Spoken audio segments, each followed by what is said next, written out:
2021 Kitchenette Red Carpet Menu. I take the Best Picture nominations of Oscars and turn them into phenomenal food. For the Trial of the Chicago 7, I've got the Trial of the Chiffon 7. It's a 7-layer chiffon cake with blood orange buttercream.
Based on a riot that happened around the 1968 Democratic Convention in Chicago.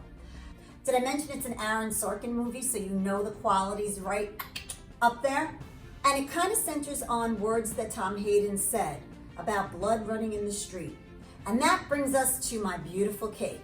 We've got 7 layers of chiffon cake because there are 7 people, the courts, the relationship between them, the people in the streets, the yippies, the hippies, everybody.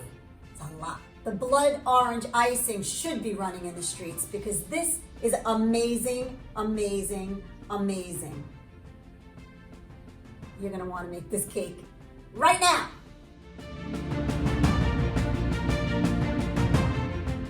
Kitchenette, a little kitchen with a lot of flavor.